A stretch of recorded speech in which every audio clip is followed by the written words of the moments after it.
Bumuhos ang magandang balita para sa kampo ng dating 3-Division World Champion na si John Dariel Cuadro Alas Casimero matapos opisyal na ilabas ng International Boxing Federation ang kanilang pinakabagong world rankings. Sa pinakahuling anunsyo ng IBF, formal na pumasok si Casimero sa ika-10 pwesto sa Super Bantamweight Division. Ang pag-usad na ito ay naglalagay sa kanya sa radar para sa isang potensyal na voluntaryong depensa laban niya sa kasalukuyan na hari ng dibisyon na si Naoya Monster Inoue. Si Inoue ang nananatiling reigning undisputed world champion na may hawak ng 4 na mga korona sa parehong timbang. Pero bago pa man ang anunsyong ito mga kwento, si Casimero ay hindi kasama sa listahan ng mga top contenders ng IBF. Gayunpaman, binago ng kanyang huling laban ang takbo ng kanyang karera ng tinaguriang Cuadro Alas ng Pilipinas. Hinarap ni Casimero ang mapanganib na Meksikanong si Luis Neri sa Aichi International Exhibition Center sa Japan. Bagamat nagkaroon ng issue sa timbang si Neri matapos itong sumobra ng 1.4 kg sa opisyal na weigh-in, itinuloy ang laban sa isang 124-pound couchweight bout. Sa lona, ipinakita ni Casimero ang kanyang bagsik. 6 na mga knockdowns, pinadapa ni Casimero at pinatihaya itong si Neri ng kabuuang 6 na beses sa loob ng maikling laban. 4th round technical knockout. Tinapos ng Pinoy boxer ang sagupaan sa ika-4 na round sa pamamagitan ng technical knockout upang mapanalunan ang tinaguriang Bad Boy Showdown. Dahil sa matinding pagkatalo, tuluyan ang tinanggal si Neri sa rankings ng IBF habang itong si Casimero naman ang sumalo sa atensyon ng boxing world. Pero ano nga bang susunod para sa kampo ni Casimero? Sa tulong ng kanyang promoter at dating 3-Division World Champion na si Koki Kameda, malinaw ang direksyon ni Casimero ang manatili sa Super Bantamweight at makuha ang pinapangarap na laban kay Inoue. At kung sakaling hindi agad matuloy ang bakbakan kay Inoue, isa pa sa mga tinitignan opsyon ngayon ay si Murodjon Akhmadaliev ng Uzbekistan, ang dating Unified WBA at IBF champion na kasalukuyang nakaposisyon ng mataas sa iba't ibang organisasyon. Sa kasalukuyan, may kartadang 36 wins, 25 knockouts, 5 losses at 1 draw itong si Casimero. Samantala mga kwento, habang mainit ang usapan sa Super Bantamweight Division, niyanig naman ng Ohashi Boxing Gym President na si Hideyuki Ohashi ang kanilang bansa matapos ang inanunsyo ang planong pagdaraos ng isang malaking welterweight tournament sa susunod na taon na may nakalaang 10 million yen na prize money.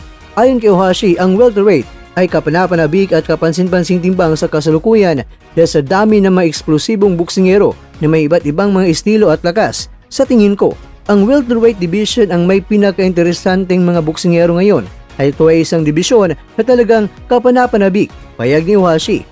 Kumpiyansa si Ohashi na marami pa ring pambato na may mabibigat na kamao ang magpapasiklab sa kompetisyon. Sana mga kwento kasali dito ang mga Pilipino. Well anyway, hindi ito ang unang pagkakataon na nag-organisa ang Ohashi Boxing Gym ng ganitong klaseng torneo sa kanilang Phoenix Battle Events.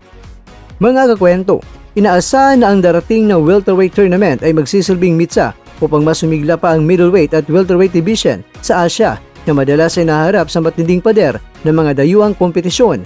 Pero syempre mabigat na timbang ito. Meron kayong Pilipino na makakasali nito. Pero gayon pa man, sana sinaharap makasama ang ating mga pambato.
I'm waiting for it.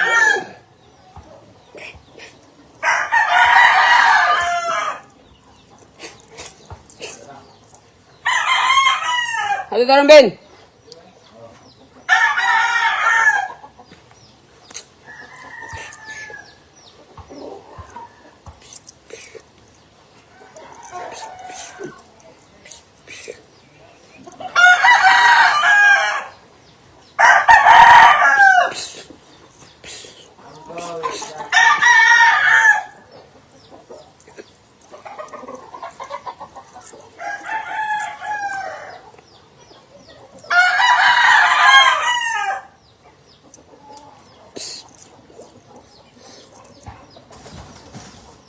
pala si Cuadro Alas. Ayan po, ito po yung bahay niya. Oh.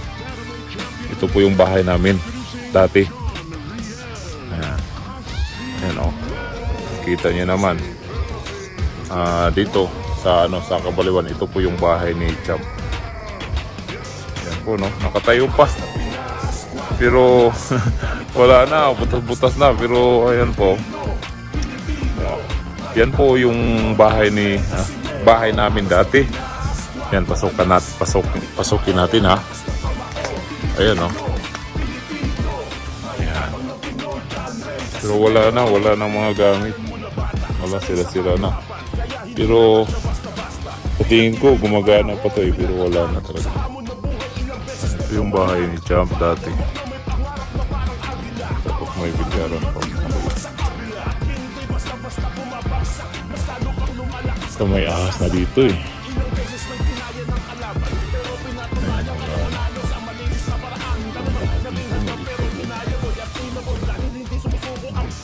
Ito yung bahay guys ng Champ.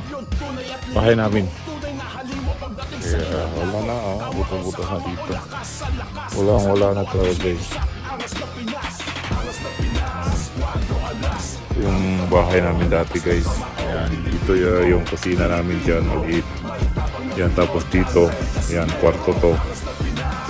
So, ito, sala, parang sala na to. Wala na, butas na. Pero, may ano pa rin ha. May ilaw pa rin. Ayan, paunahin natin kung may kuryente pa ba. Ayan, may kuryente pa po. Ayan o. Ito yung bahay namin talaga. Dito sa Kabaliwan. Kaya, nagpusiki si Utol na umusbong yung buhay namin. Salamat ako talaga sa kay Champ kasi biruin nyo guys, napakahirap po ang isang boksingero po.